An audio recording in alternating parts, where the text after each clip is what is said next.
El timbre del interfón sonó exactamente a las 3:47 de la tarde. Lo sé porque acababa de mirar el reloj de la cocina, preguntándome si debería llamar antes de presentarme. Llevaba en mis manos el pastel de zanahoria que tanto le gustaba a Sofía, mi nieta de 5 años, y una bolsa con los libros infantiles que había prometido traerle la semana anterior. Antes de que sigamos con la historia, me encantaría que formes parte de esta comunidad, así que suscríbete y cuéntanos en los comentarios desde dónde nos estás acompañando. Cada historia llega más lejos gracias a ti, y me emociona saber hasta dónde estamos conectados. ¿Quién es? Escuché la voz de Patricia, mi nuera, a través del aparato. Sonaba tensa, como siempre últimamente. Soy yo, Patricia. Beatriz, traje el pastel para Sofía y los libros que le prometí. Hubo un silencio, demasiado largo para ser natural. Presioné mi oído contra el interfón, ese gesto instintivo que hacemos cuando algo no encaja, y entonces lo escuché. La voz de mi hijo Andrés, amortiguada pero inconfundible. Que se vaya, dile que no estamos. Mi corazón se detuvo, no por las palabras en sí, aunque dolían, sino por el tono. No era irritación casual ni cansancio. Era algo más oscuro, más urgente. Había miedo en esa voz. Beatriz, lo siento mucho, pero no es buen momento, dijo Patricia finalmente, su voz ahora claramente forzada. Sofía está durmiendo la siesta y Andrés tiene una junta importante por videollamada. ¿Podemos reagendar? Cada palabra sonaba ensayada, como si alguien le estuviera dictando qué decir.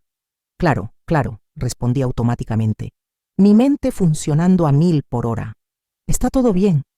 Suenas extraña, todo perfecto. Es solo que es mal momento, te llamo después, ¿sí? El interfón se cortó antes de que pudiera responder. Me quedé parada frente a la entrada del edificio donde vivían, un complejo moderno en Santa Fe, que Andrés había comprado hace apenas 2 años con un préstamo que yo había avalado. El pastel se sentía pesado en mis manos. A mi alrededor la gente pasaba con normalidad, ajenas a que mi mundo acababa de inclinarse peligrosamente en su eje. Que se vaya. No era la primera vez que sentía que algo andaba mal en la vida de mi hijo. Durante los últimos 6 meses, las visitas se habían vuelto cada vez más espaciadas, las llamadas telefónicas más breves, las excusas más elaboradas. Pero esto era diferente. Esto era rechazo explícito, y ese miedo en su voz. Saqué mi teléfono y marqué el número de Andrés. Sonó 5 veces antes de irse al buzón. Intenté con Patricia. Lo mismo. Algo estaba definitivamente mal. Regresé a mi auto, pero no arranqué. Me quedé sentada, mirando hacia las ventanas del 3er piso, donde vivían. Las cortinas estaban cerradas, algo inusual para esa hora del día. Patricia siempre se quejaba de que el departamento era oscuro y mantenía las cortinas abiertas para aprovechar la luz natural. Mi teléfono vibró. Un mensaje de Patricia. Lo siento, de verdad. No es personal, solo necesitamos espacio. ¿Espacio? Llevaba 2 semanas sin verlos. Respondí. ¿Está Sofía bien? Los 3 puntos aparecieron y desaparecieron varias veces antes de que llegara la respuesta. Sí, te prometo que sí. Ese te prometo me heló la sangre. ¿Por qué necesitaba prometerlo si todo estaba bien? Arranqué el auto y conduje de regreso a mi departamento en La Condesa, pero mi cabeza no dejaba de dar vueltas. Andrés era mi único hijo. Después de que su padre, Roberto, muriera de un infarto hace 10 años, habíamos formado un equipo sólido. Yo lo había apoyado durante su carrera en finanzas. Había estado ahí cuando conoció a Patricia. Había sido la primera en cargar a Sofía cuando nació. Y ahora, que se vaya. Esa noche no pude dormir. Me quedé despierta repasando cada conversación reciente, buscando pistas que hubiera pasado por alto y las encontré. 3 semanas atrás, en nuestra última cena familiar, Andrés había estado inusualmente callado. Cuando le pregunté si todo iba bien en el trabajo, Patricia había respondido por él. Está perfecto, solo cansado. Andrés no había confirmado ni negado, solo había asentido mientras empujaba la comida por su plato. 2 meses antes, cuando pasé por su departamento sin avisar con tamales que había hecho, Patricia había abierto la puerta con el cerrojo puesto y solo había asomado la cabeza. Qué linda Beatriz, pero justo estamos en medio de algo. ¿Podemos guardarlos para después? Nunca los guardamos para después. Y hace 4 meses, la última vez que pude abrazar a Sofía adecuadamente, noté que la niña estaba más callada de lo habitual. Cuando le pregunté sobre el kinder, miró a su madre antes de responder. A sus 5 años, ya estaba aprendiendo a filtrar sus palabras. Tomé una decisión. A la mañana siguiente regresaría, pero no tocaría el interfón. Esperaría. A las 7:30 de la mañana, estaba estacionada frente al edificio de Andrés, 2 lugares alejada de su cochera. Me sentía ridícula, como una de esas madres controladoras que salen en las comedias de televisión. Pero la voz de mi hijo, diciéndole a su esposa que me fuera, no era comedia, era alarma. A las 8:15, Patricia salió con Sofía. La niña llevaba su mochila de unicornios y Patricia iba vestida para el trabajo, con un traje sastre azul marino. Todo parecía normal, excepto que Patricia miraba constantemente por encima del hombro, como si esperara ser seguida. Las dejé alejarse antes de salir de mi auto. No las seguiría. Eso sería cruzar una línea. Pero había algo más que podía hacer. Me acerqué al edificio y presioné el botón del interfón del departamento 3B, los vecinos de Andrés. Una voz masculina respondió. ¿Sí? Buenos días, disculpe la molestia. Soy Beatriz Moreno, la madre de Andrés del 3C. ¿Podría hablar con usted un momento? Es importante. Hubo una pausa. ¿Es sobre los ruidos? Mi corazón se aceleró. ¿Qué ruidos? Suba, por favor. El vecino, un hombre de unos 40 años llamado Javier, me recibió en la puerta con expresión incómoda. Su esposa, Mónica, estaba detrás de él. Mire, señora Moreno, no queremos meternos en problemas ajenos, comenzó Javier. Pero ya que usted pregunta, hemos escuchado cosas. ¿Qué tipo de cosas? Mónica se adelantó discusiones. Muy fuertes, principalmente de noche. Y no son discusiones normales de pareja. Una vez escuché a Patricia llorar y suplicar que parara. Sentí que el piso se movía bajo mis pies. ¿Cuándo fue eso? Hace como 3 semanas. Desde entonces están más callados, pero se siente tenso. Ya sabe, esa sensación que dan los departamentos cuando algo no está bien. ¿Han visto algo? ¿Algún indicio de violencia? Javier negó con la cabeza. Nada visible. Patricia siempre está impecable cuando la vemos, Andrés también. Pero hace 2 semanas, temprano en la mañana, escuchamos a la niña llorar mucho, como si estuviera asustada, no como berrinche normal de niños. Llamaron a la policía, al DIF. Mónica bajó la mirada. Pensamos en hacerlo, pero no estábamos seguros. No queríamos causar problemas si nos equivocábamos. Además, ustedes parecen gente educada, de buena familia. Ahí estaba otra vez esa clase de pensamiento que permitía que cosas terribles pasaran tras puertas cerradas, porque la gente parecía de cierta manera. Si vuelven a escuchar algo, lo que sea, llámenme, dije, garabateando mi número en un papel. Y si es algo grave, llamen a las autoridades. Por favor, regresé a mi auto con las manos temblorosas. Mi hijo, mi Andrés, que había crecido en una casa sin violencia, que había visto a su padre tratarme con respeto hasta el último día, ¿qué había pasado? Saqué mi laptop y comencé a investigar. Signos de violencia doméstica, aislamiento de la víctima de su familia, control sobre las finanzas, miedo a contradecir al agresor. Cada síntoma que leía encajaba con lo que había observado en Patricia durante los últimos meses. Pero había algo que no cuadraba. Patricia no era exactamente una víctima pasiva. Era abogada corporativa, exitosa, de carácter fuerte. La había visto negociar contratos millonarios sin pestañear. ¿Cómo podría Andrés, mi hijo tranquilo y reservado, dominarla de esa manera?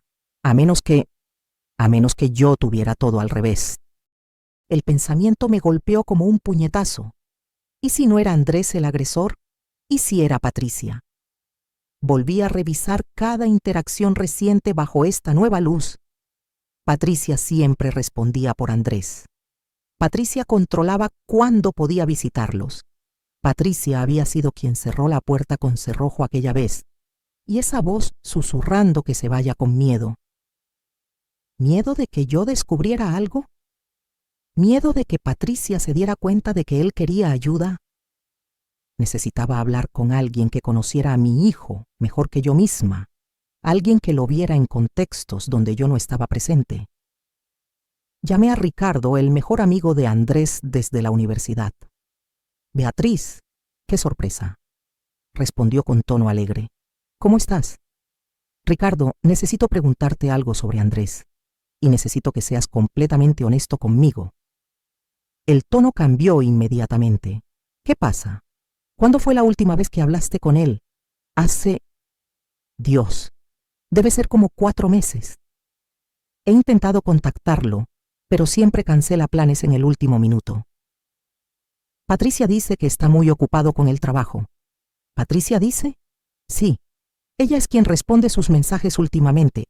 Asume que Andrés le da su teléfono cuando está ocupado. O lo controlaba. Ricardo, ¿alguna vez notaste algo extraño en la relación de Andrés y Patricia? Hubo un silencio largo. Mira, no quiero hablar mal de tu nuera. Por favor, sea lo que sea, necesito saberlo. Ricardo suspiró. En la boda hace 6 años hubo un momento. Andrés y yo estábamos en el bar esperando drinks y Patricia llegó. Andrés había estado contándome sobre su luna de miel en Grecia, muy emocionado. Cuando Patricia escuchó, se enojó. Dijo que era información privada y que no debía compartir detalles de su vida con nadie más. Pensé que era estrés de la boda, pero Andrés se disculpó como si hubiera cometido un crimen. ¿Y después? Después Patricia comenzó a estar siempre presente. Si hacíamos planes para ver el fútbol, ella estaba ahí. Si íbamos a comer, ella se unía. Al principio pensé que era linda, ya sabes, que quisiera estar cerca de su esposo. Pero luego me di cuenta de que Andrés nunca salía solo. Y cuando intentaba hablar con él sin Patricia presente, siempre había una excusa. Mi estómago se retorció. ¿Por qué no me dijiste nada? ¿Qué iba a decir?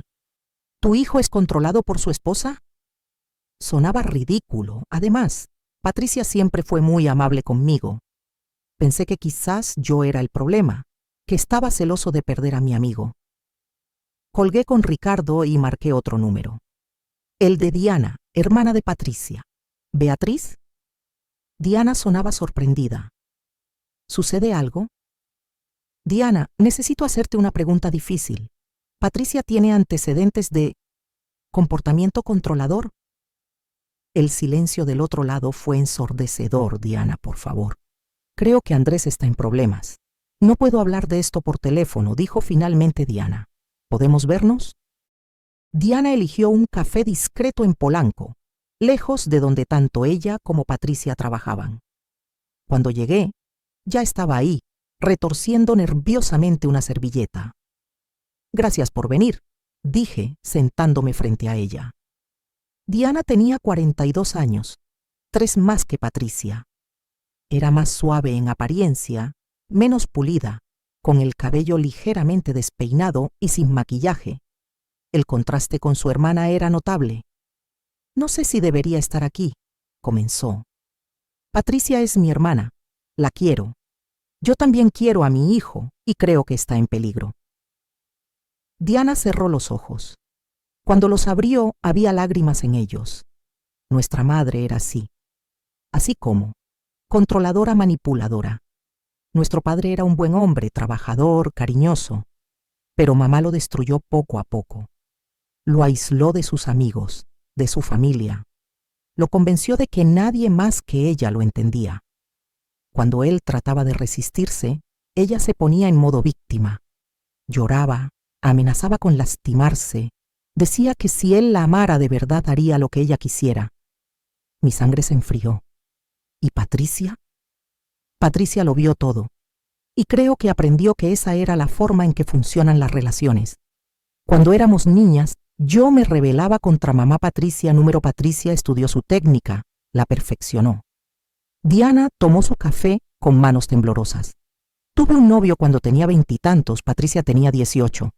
Un día mi novio me dejó y comenzó a salir con ella.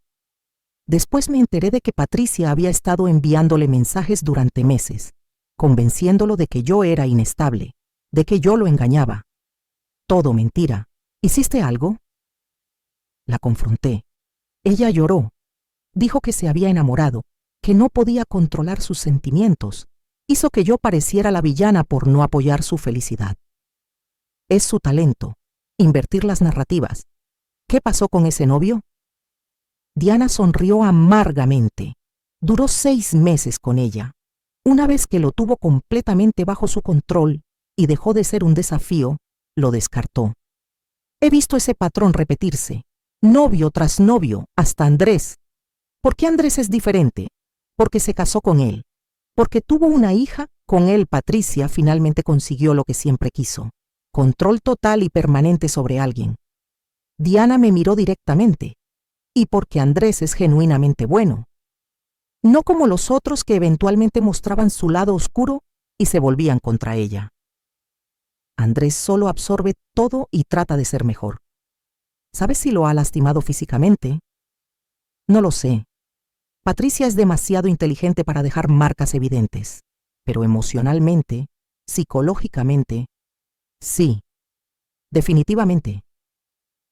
Le conté lo que había escuchado por el interfón, lo que los vecinos me habían dicho. Diana asintió lentamente. Eso suena a Patricia cuando está perdiendo control. Se pone paranoica, piensa que todos conspiran contra ella. Probablemente Andrés hizo algo que ella percibió como deslealtad y ahora lo está castigando aislándolo completamente. ¿Qué pudo haber hecho? ¿Hablar bien de ti? ¿Querer pasar tiempo contigo? Para Patricia, cualquier relación significativa que Andrés tenga fuera de ella es una amenaza.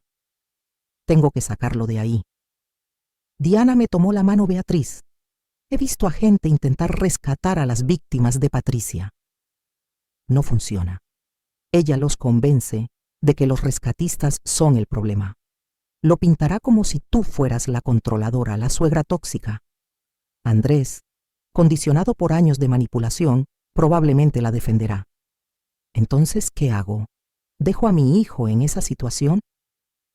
No. Pero tienes que ser estratégica y tienes que estar preparada para que Andrés te rechace al principio. Diana y yo pasamos las siguientes 3 horas elaborando un plan. Ella conocía a su hermana mejor que nadie, sabía cómo pensaba, cómo reaccionaría. Lo primero, dijo Diana, es documentar todo, cada interacción extraña, cada cancelación, cada señal de aislamiento.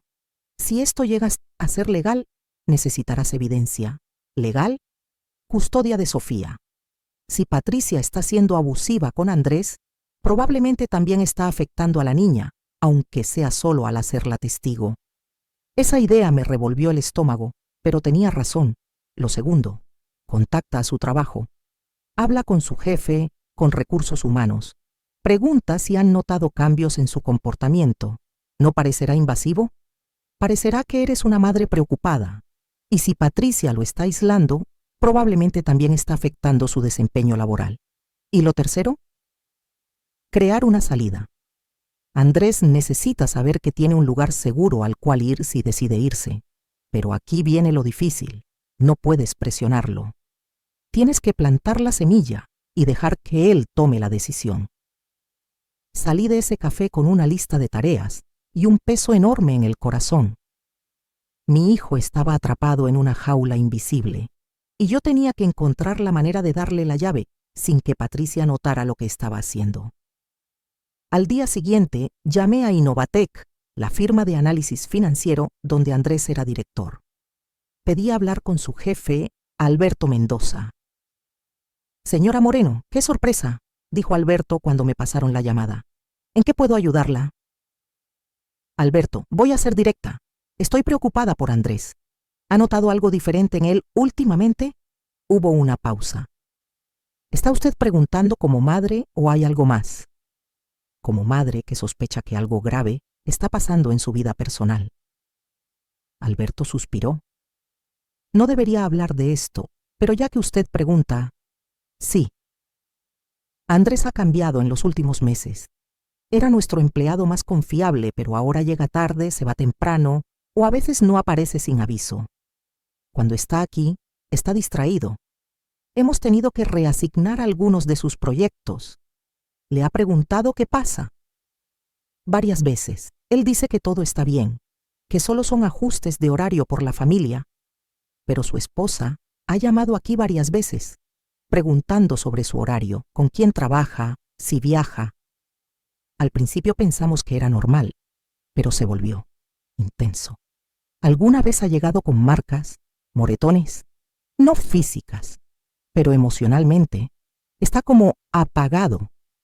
El Andrés que conocí era entusiasta, creativo. Este Andrés es como un robot cumpliendo funciones. Le pedí a Alberto que mantuviera los ojos abiertos y que me contactara si notaba algo alarmante. Él aceptó, también preocupado.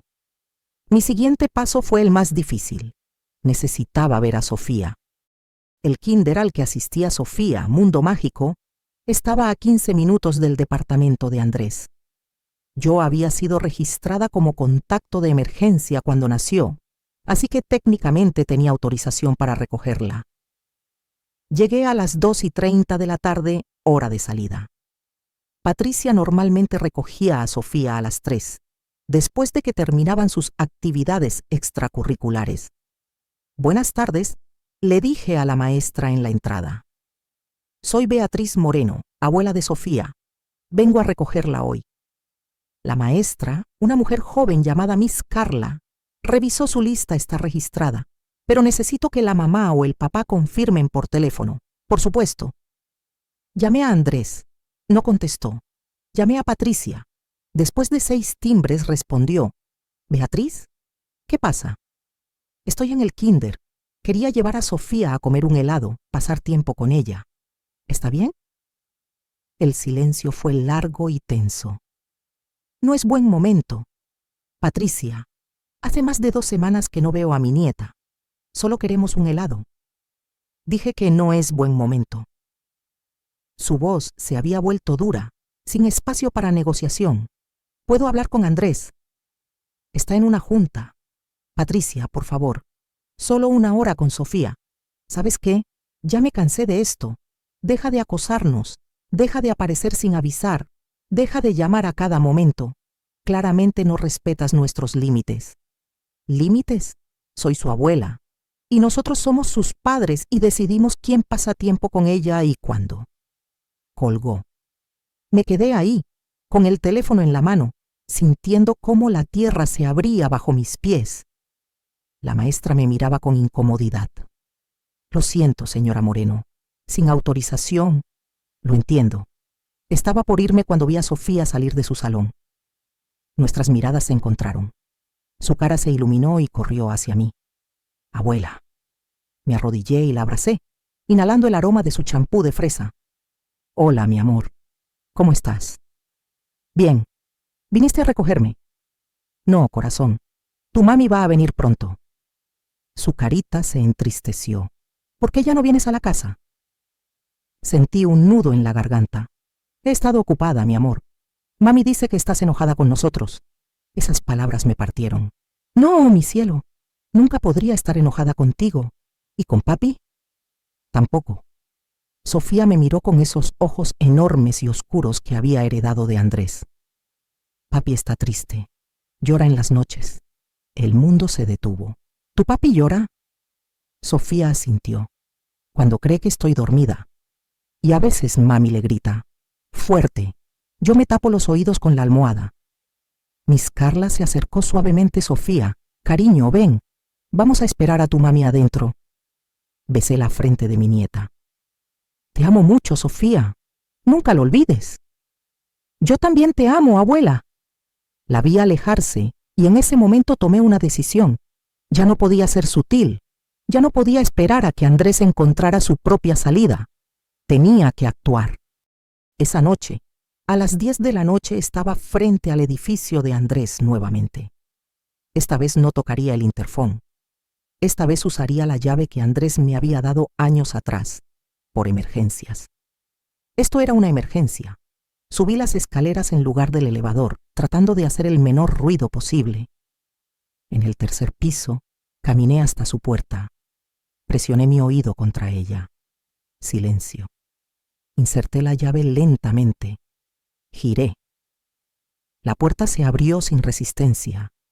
El departamento estaba oscuro, solo iluminado por la luz de la cocina.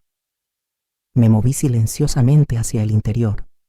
En la sala, Andrés estaba sentado en el sofá, con la cabeza entre las manos. Andrés, susurré.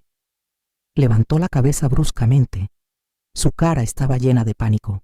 «Mamá, ¿qué haces aquí? Tienes que irte. Ahora. No me voy sin ti. ¿No entiendes?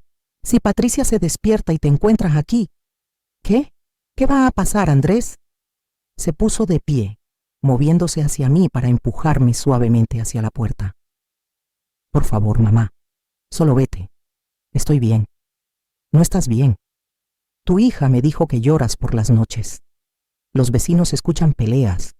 Tu trabajo dice que estás ausente, y tú me dijiste que me fuera sin siquiera abrir la puerta. Estás exagerando. Mírame a los ojos y dime que estás feliz, que estás bien, que esta es la vida que elegiste». Andrés no pudo sostener mi mirada. Sus ojos se llenaron de lágrimas. «No puedes estar aquí. Entonces ven conmigo ahora. Toma a Sofía y vámonos». «No puedo hacer eso. ¿Por qué no?» «Porque…» Su voz se quebró. «Porque tengo miedo». Esa admisión fue como un puñetazo.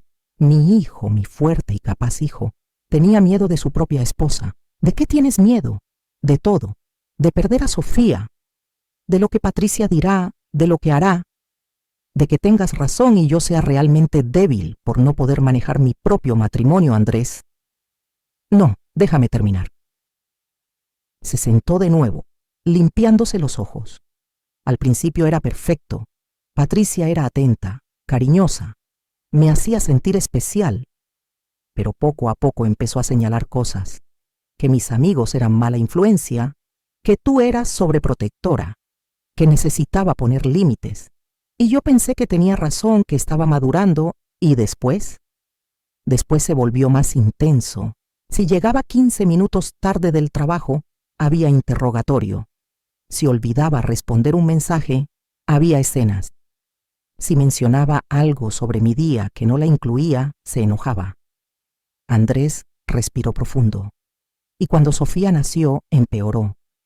Patricia decidió que yo no sabía cuidar a nuestra hija adecuadamente, que la estaba malcriando, que necesitaba seguir sus instrucciones exactas.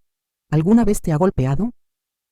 No físicamente, pero hay otras formas. Se levantó la manga de la camisa, mostrando marcas de uñas en su antebrazo. Se pone tan furiosa a veces que clava sus uñas sin darse cuenta, o empuja, o avienta cosas. Andrés, eso es abuso. No puedes llamarlo así. Ella es mi esposa, es la madre de mi hija, y eso no le da derecho a tratarte así. De repente, las luces de la habitación principal se encendieron. Patricia apareció en el pasillo, usando un camisón de seda, su cabello perfectamente peinado, incluso a esa hora, Beatriz, dijo con voz helada. Entraste a mi casa sin permiso. Eso es allanamiento. Tengo llave. Andrés me la dio. Hace años. Las circunstancias cambian. Patricia se acercó a Andrés, poniendo una mano posesiva en su hombro. Cariño, ¿le pediste a tu madre que viniera? Yo… Andrés miraba al piso. Responde, Andrés. No, entonces está aquí invadiendo nuestro espacio, nuestra privacidad, nuestro matrimonio. Otra vez. No es invasión preocuparse por mi hijo, dije, manteniendo mi voz firme. Patricia sonrió, pero no había calidez en esa sonrisa. Preocupación. Qué palabra interesante. ¿Sabes qué creo, Beatriz? Creo que nunca aceptaste que Andrés creciera, que formara su propia familia. Creo que estás celosa de que me tenga a mí, a mí. Esto no tiene nada que ver con celos. ¿No? Siempre estás llamando, siempre apareciendo sin avisar, siempre cuestionando mis decisiones como madre, como esposa. Andrés era perfectamente feliz antes de que empezaras con tu campaña de intoxicación. ¿Campaña? Me volví hacia Andrés. ¿Le dijiste que estás infeliz? Andrés abrió la boca, pero Patricia habló primero. Andrés, dile a tu madre que estamos bien, que es ella quien está causando problemas. Vi a mi hijo luchar internamente, su cara un campo de batalla entre la verdad y el miedo. Finalmente susurró: «Estamos bien, mamá. Mírame a los ojos y dilo». Andrés no tiene que probarte nada, intervino Patricia. Y tú necesitas irte, ahora. O llamaré a la policía. Llámala, quiero que vengan. Quiero que vean lo que le estás haciendo. Patricia sacó su teléfono, sus dedos moviéndose rápidamente, pero no estaba marcando a la policía. Estaba grabando video. Estoy documentando esto, dijo, apuntando la cámara hacia mí. Beatriz Moreno entrando ilegalmente a nuestro hogar a las 10 de la noche, acosándonos, haciendo acusaciones infundadas sobre abuso. Esto servirá para la orden de restricción. ¿Orden de restricción? No querías llegar a esto, pero nos obligaste. Ya hablé con mi abogado. Con esta evidencia, más tu acoso constante de las últimas semanas, no será difícil conseguir que un juez te mantenga alejada de nosotros, incluyendo de Sofía. Esas palabras fueron como agua helada. No puedes hacer eso, puedo y lo haré. Estás claramente inestable, paranoica, proyectando problemas donde no existen. No es seguro que estés cerca de nuestra hija, Andrés, dije, mi voz quebrándose. Por favor, no dejes que haga esto. Mi hijo finalmente me miró y vi en sus ojos algo que me destrozó. Resignación. Había aceptado su jaula. Creo que deberías irte, mamá, dijo suavemente. Sentí que mi corazón se partía en 1000 pedazos. Así de fácil. ¿Vas a dejarla alejarme de ti, de Sofía? No hay nada que alejar, dijo Patricia con satisfacción. Ya tomaste esa decisión tú misma con tu comportamiento. Andrés y yo solo estamos protegiendo a nuestra familia. Miré a mi hijo una última vez, rogando silenciosamente que reaccionara, que dijera algo. Pero él solo bajó la mirada. Caminé hacia la puerta, cada paso pesando toneladas. Antes de salir me volví. Cuando estés listo, Andrés, cuando decidas que mereces ser feliz, estaré esperando. Siempre. Patricia cerró la puerta detrás de mí con un golpe definitivo. La orden de restricción temporal llegó 3 días después. Me prohibía acercarme a menos de 200 metros de Andrés, Patricia o Sofía. Me prohibía contactarlos por teléfono, mensaje o redes sociales. Básicamente, me borraban de la vida de mi familia. El documento enlistaba mis acosos, las llamadas excesivas, las visitas no solicitadas, la entrada ilegal a su hogar. Patricia había pintado un retrato perfecto de una suegra tóxica y obsesiva.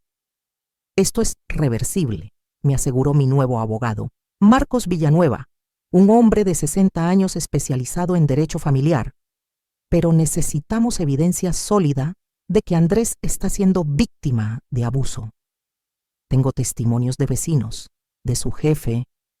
Testimonios de terceros son útiles, pero necesitamos algo directo. Mensajes, correos, videos. Negué con la cabeza frustrada. Patricia es demasiado inteligente para dejar evidencia digital. Entonces tenemos que ser más inteligentes que ella. Marcos me explicó el plan. Necesitábamos que Andrés hiciera contacto conmigo por su propia voluntad, lo cual documentaríamos como evidencia de que él sí quería la relación. Necesitábamos testimonios de profesionales de salud mental. Y necesitábamos demostrar que Patricia tenía un patrón de comportamiento abusivo. Hablé con Diana, la hermana de Patricia, le dije. Ella tiene información sobre su historia. Perfecto. Su testimonio será valioso, especialmente si puede atestiguar sobre comportamientos similares en el pasado. Esa tarde, Diana vino a mi departamento con una caja de zapatos llena de cartas, correos impresos y fotografías. Esto es todo lo que guardé de los años que viví con Patricia, explicó, vaciando el contenido sobre mi mesa cartas, donde admite haber manipulado a sus exnovios. Correos donde amenaza a personas que intentaron ayudarlos. Fotos de uno de sus ex con un ojo morado después de que ella le lanzara un vaso. ¿Él denunció? No. Como Andrés, tenía demasiado miedo y vergüenza. Los hombres víctimas de abuso tienen aún menos recursos y credibilidad. Pasamos horas organizando la evidencia, construyendo un expediente que mostrara el patrón. Marcos revisó todo meticulosamente. Esto es bueno, dijo finalmente. Muy bueno. Pero aún necesitamos que Andrés coopere. Sin su testimonio directo, Patricia puede argumentar que estos son casos aislados, malentendidos. ¿Cómo logro que Andrés hable si ni siquiera puedo acercarme a él? Necesitamos un intermediario. Alguien en quien Andrés confíe y que no esté en la lista de restricción. Pensé en Ricardo, su mejor amigo, pero Patricia probablemente también lo había alejado. Pensé en colegas del trabajo, pero era arriesgado, entonces recordé. El padre de Patricia. Jorge Castillo tenía 72 años y vivía en una residencia asistida en Coyoacán. Según Diana, él y Patricia no se hablaban desde hace años. Después de que él intentara advertirle a uno de sus novios sobre su comportamiento, papá pagó el precio de desafiar a Patricia, me había dicho Diana. Ella lo cortó de su vida completamente. No lo invitó a su boda. No le deja ver a Sofía. Para ella, dejó de existir. Cuando llegué a la residencia encontré a Jorge en el jardín, leyendo un periódico. ¿Señor Castillo? Levantó la vista, sus ojos cansados evaluándome. ¿Usted es? Beatriz Moreno. Soy la madre de Andrés, el esposo de su hija. Su expresión se endureció. Entonces sabe lo que es ser cortado de la vida de alguien que ama. Me senté junto a él sin pedir permiso. Sí, y creo que podemos ayudarnos mutuamente. Le conté todo, lo que había descubierto, la orden de restricción, el miedo de Andrés. Jorge escuchó en silencio, sus manos temblando ligeramente. Mi hija no siempre fue así, dijo finalmente.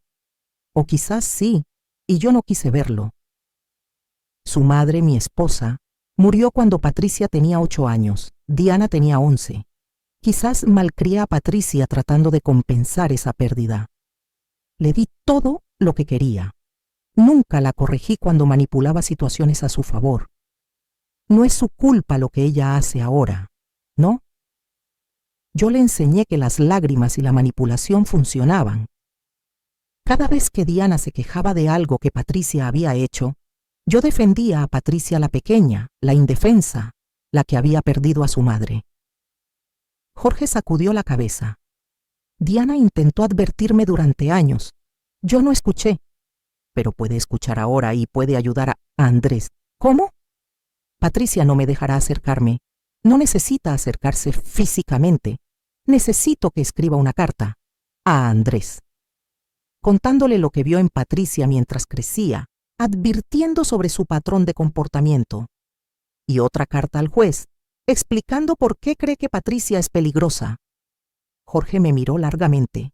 Si hago esto, Patricia nunca me perdonará.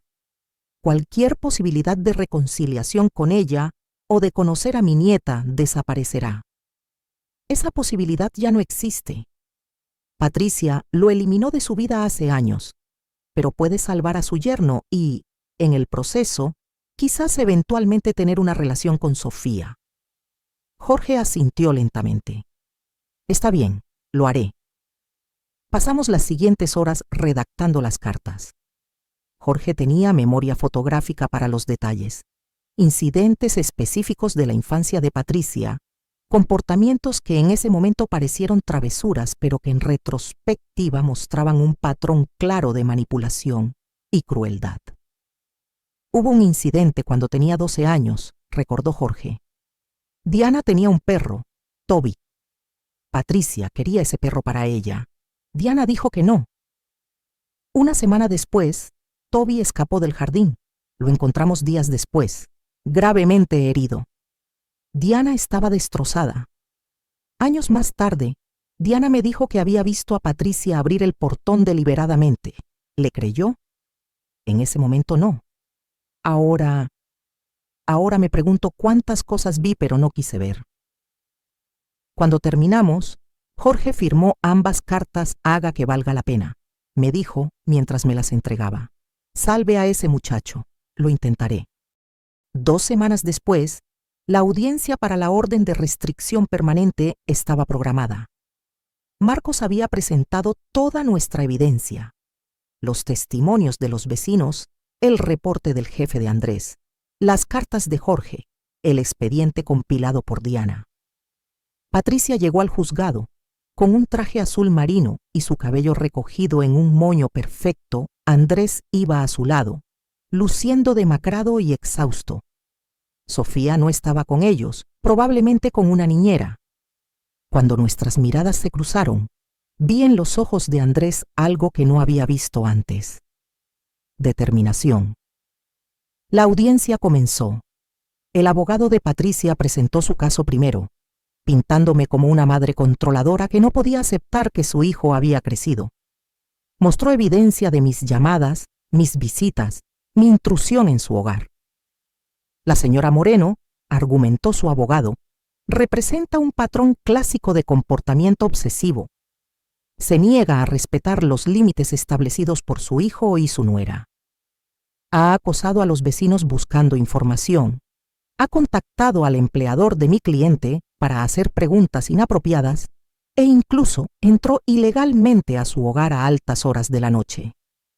Luego fue el turno de Marcos. Presentó el expediente de Diana, mostrando el patrón histórico de comportamiento abusivo de Patricia. Presentó las cartas de Jorge, con su testimonio como padre sobre las preocupaciones que siempre tuvo. Lo que ustedes ven como preocupación de una abuela, argumentó Marcos, es en realidad la respuesta apropiada de una madre que descubrió que su hijo está siendo víctima de abuso doméstico. La señora Moreno no es la agresora aquí. Es una mujer desesperada tratando de rescatar a su hijo de una situación peligrosa. El abogado de Patricia objetó inmediatamente. Estas son acusaciones graves sin fundamento directo. No hay reportes policiales de abuso. No hay visitas a hospitales. Solo especulación y testimonios de terceros con sus propias agendas. El juez, una mujer de unos 50 años, llamada magistrada Herrera, levantó la mano.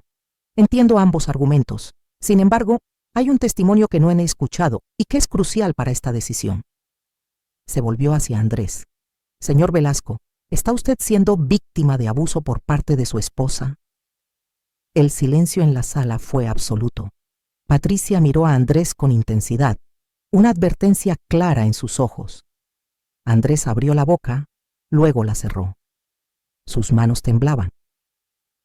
Señor Velasco, insistió la jueza, necesito que responda con honestidad. Su testimonio es vital, y le recuerdo que está bajo juramento. Andrés miró a Patricia, luego a mí. Vi todo el peso de años de manipulación en sus hombros, todo el miedo, toda la vergüenza. Pero también vi algo más, cansancio. Estaba agotado de vivir así. Sí, susurró finalmente. ¿Puede repetir eso más fuerte para el registro? Andrés respiró profundo. Sí, estoy siendo víctima de abuso. La expresión de Patricia cambió instantáneamente. La máscara de esposa preocupada se resquebrajó, mostrando furia pura a Andrés.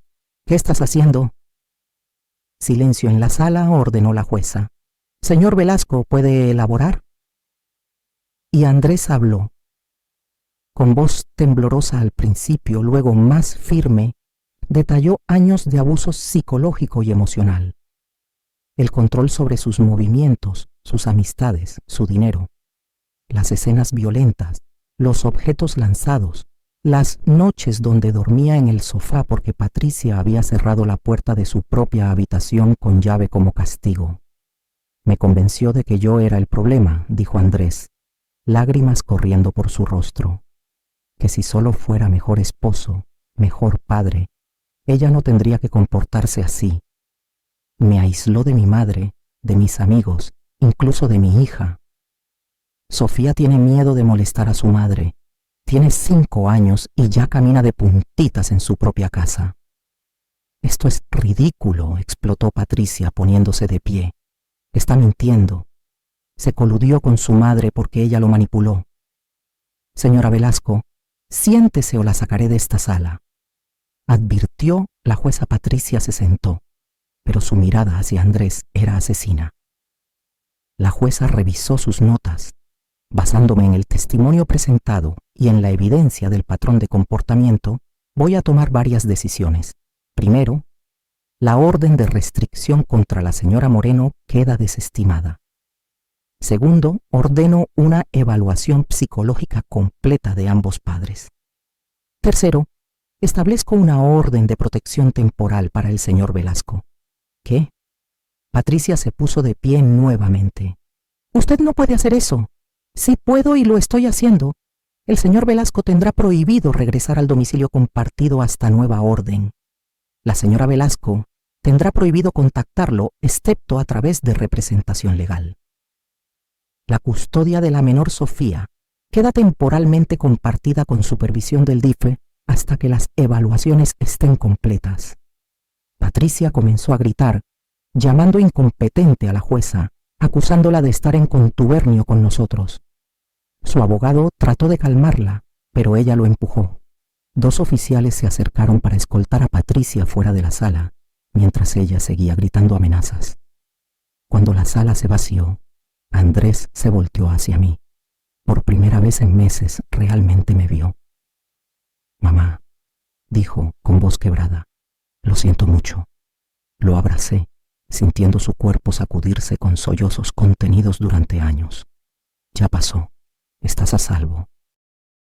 Los siguientes meses fueron un torbellino de evaluaciones psicológicas, audiencias de custodia y terapia. Andrés se mudó temporalmente conmigo mientras encontraba su propio departamento. Ver a mi hijo reconstruirse poco a poco fue doloroso y hermoso a la vez. Las evaluaciones psicológicas fueron reveladoras. El psicólogo forense determinó que Patricia exhibía rasgos de trastorno narcisista de la personalidad, con tendencias controladoras y manipuladoras. Andrés fue diagnosticado con trastorno de estrés postraumático y depresión severa, consistente con víctimas de abuso prolongado. Sofía, mi pequeña nieta, también estaba en terapia. La trabajadora social reportó que la niña mostraba signos de ansiedad y miedo a desagradar a su madre.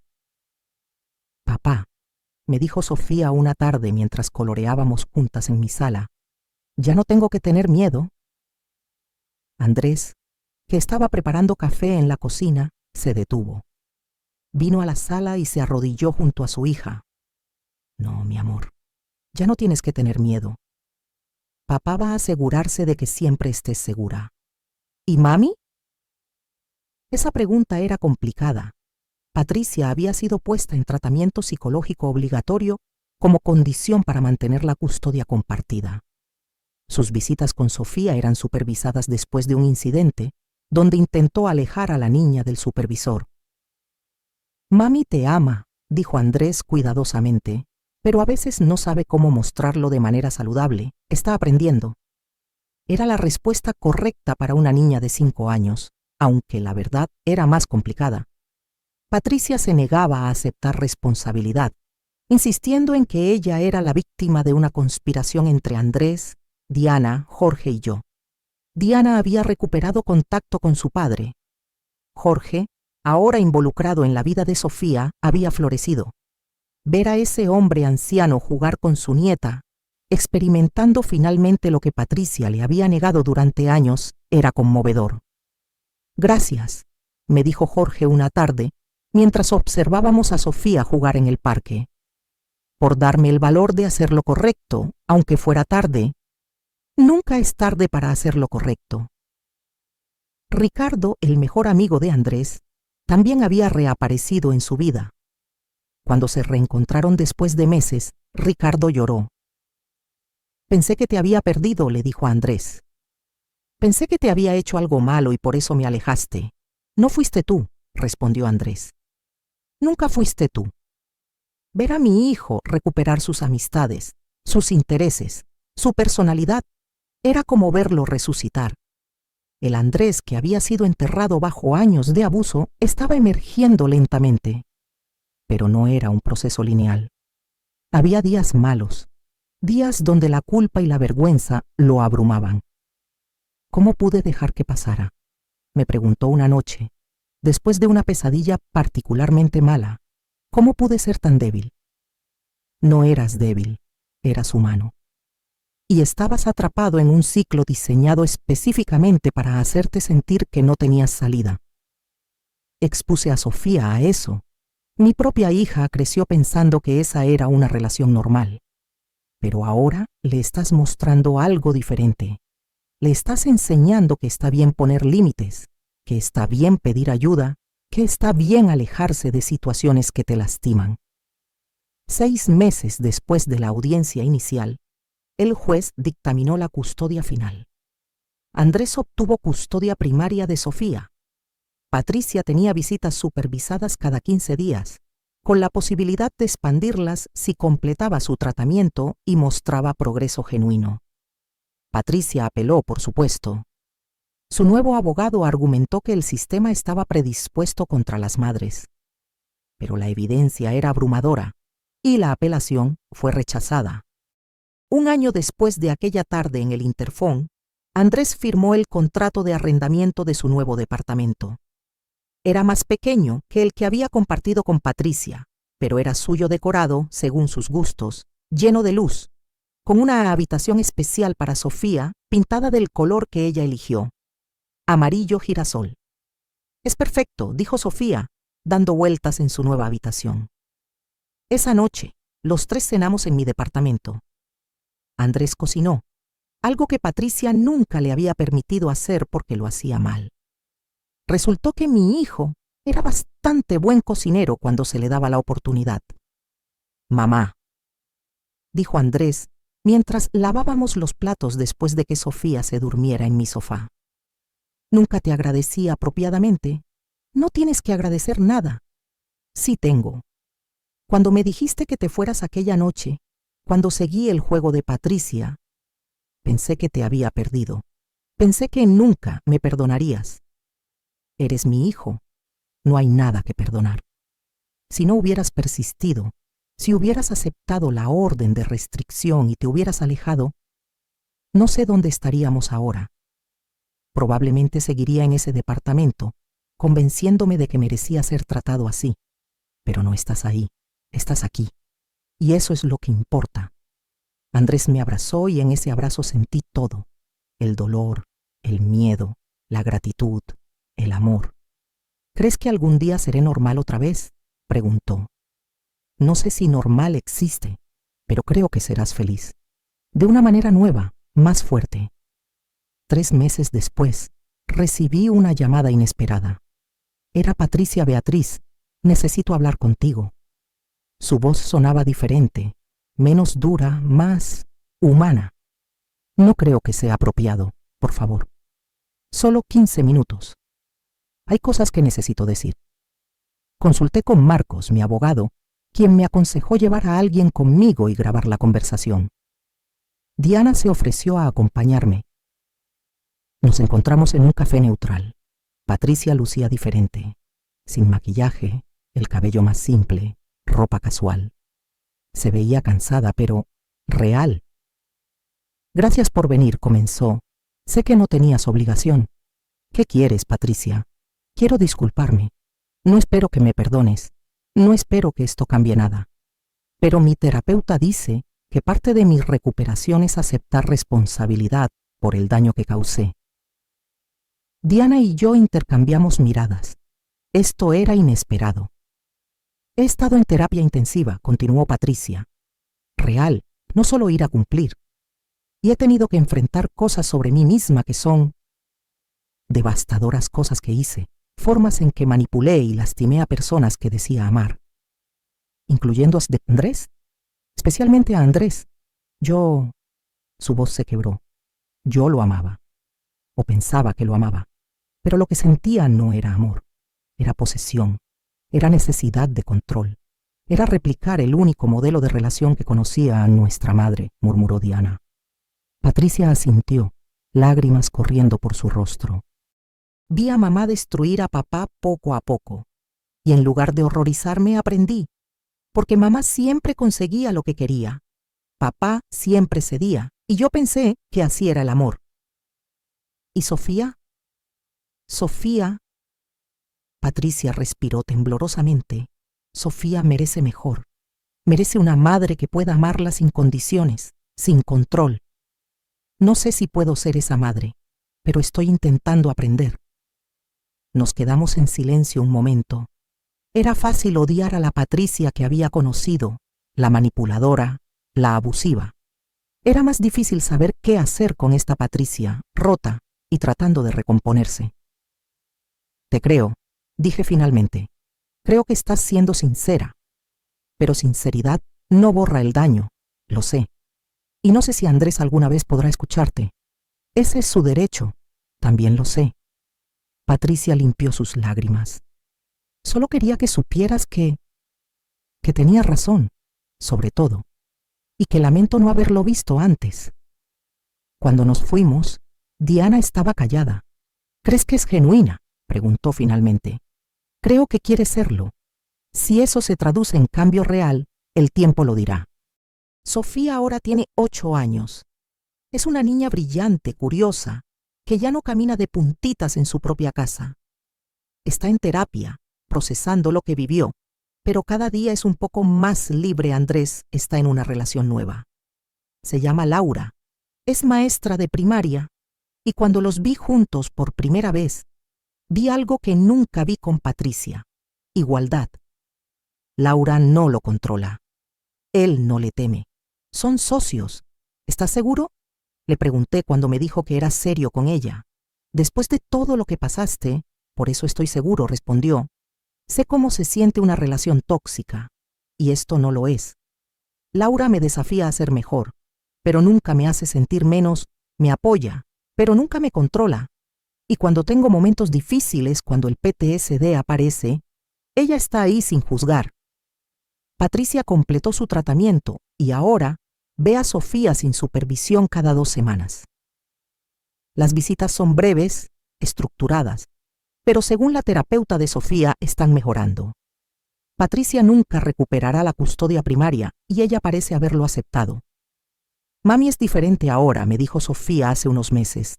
Todavía me pone nerviosa a veces, pero es más suave. ¿Y eso te gusta? Sí. Me gusta tener a mami y a papá, aunque no estén juntos. Y me gusta que tú estés aquí, abuela. Jorge sigue siendo parte activa de la vida de Sofía.